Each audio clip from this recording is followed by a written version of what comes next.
बिहार की शिक्षा व्यवस्था पर एक रिपोर्ट जारी होने के बाद सवाल उठने लगे हैं। रिपोर्ट में स्पष्ट कहा गया है कि 14वें वित्त आयोग की अवधि में शिक्षा पर व्यय और कुल व्यय में तो वृद्धि हुई है, लेकिन जमीन पर उसका असर कम ही दिखाई देता है। बिहार सरकार का हालांकि दावा है, सरकार की प्राथमिकता गुणवत्तापूर्ण शिक्षा रही है और इसके लिए लगातार प्रयास किए जा रहे हैं। Centre for budget and governance accountability और क्राई द्वारा पिछले महीने जारी की गई संयुक्त अध्ययन रिपोर्ट के अनुसार 2014-15 और 17-18 के बीच बिहार में स्कूली शिक्षा पर व्यय 52% बढ़ा है, लेकिन कुल बजट की मदों में असमान वितरण के कारण इसका प्रभाव उम्मीद से कम रहा है। रिपोर्ट में कहा गया है कि स्कूली शिक्षा बजट का सबसे ज़्यादा हिस्सा 68% शिक्षकों के वेतन पर खर्च होता है, जबकि अन्य क्षेत्रों में सुविधाएं बढ़ाने पर कोताही बरती जा रही है। इस रिपोर्ट के संदर्भ में बिहार के जाने माने अर्थशास्त्री व पटना विश्वविद्यालय में प्रोफेसर रहने वाले नवल किशोर चौधरी कहते हैं कि यह रिपोर्ट बिहार की शिक्षा व्यवस्था की पोल खोलने के लिए काफ़ी है। उनका कहना है कि रिपोर्ट इस बात को साबित करती है कि शिक्षा मद का बजट और बढ़ाने की ज़रूरत है। उनका कहना है कि शिक्षकों को वेतन देना अनिवार्य है, लेकिन अन्य सुविधाएं बढ़ाने की भी उतनी ही ज़रूरत है। उन्होंने यह कबूलते हुए कहा कि बिहार में शिक्षक ही प्रशिक्षित नहीं है तो शिक्षा के स्तर में कैसे सुधार हो सकता है। वे कहते हैं कि सरकार मानव संसाधन के विकास से कोसों दूर है। उनका कहना है शिक्षा के बजट में वृद्धि करने से इन समस्याओं से निपटा जा सकता है। राज्य के शिक्षा मंत्री कृष्णनंदन वर्मा ने हालांकि इस रिपोर्ट पर खुलकर तो कुछ नहीं कहा, लेकिन उन्होंने दावा किया कि सरकार गुणवत्तापूर्ण शिक्षा के लिए लगातार प्रयास कर रही है। उन्होंने बताया कि पिछले वर्ष उपराष्ट्रपति वेंकैया नायडू ने बिहार में शिक्षा के क्षेत्र में बेहतर कार्य करने के लिए शिक्षा अवार्ड से सम्मानित किया है। उन्होंने शिक्षकों की नियुक्ति, इंफ्रास्ट्रक्चर, भवन निर्माण, पंचायती स्तर पर विद्यालय खोला जाना, विद्यालयों में शौचालय निर्माण सहित कई कार्य हुए हैं।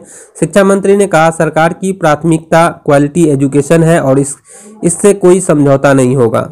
उन्होंने स्वीकार किया कि कई स्कूलों के प्रदर्शन पर सवाल उठाए गए, जिस पर कार्रवाई की गई है। बिहार विद्यालय परीक्षा समिति द्वारा गुणवत्ता में सुधार के मद्देनजर परीक्षा पैटर्न में लगातार बदलाव किए गए हैं।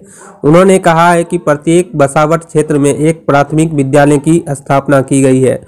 प्रत्येक 3 किलोमीटर पर एक मध्य विद्यालय की सुविधा मुहैया कराई गई है। जल्द ही शिक्षकों की नियुक्ति भी होगी।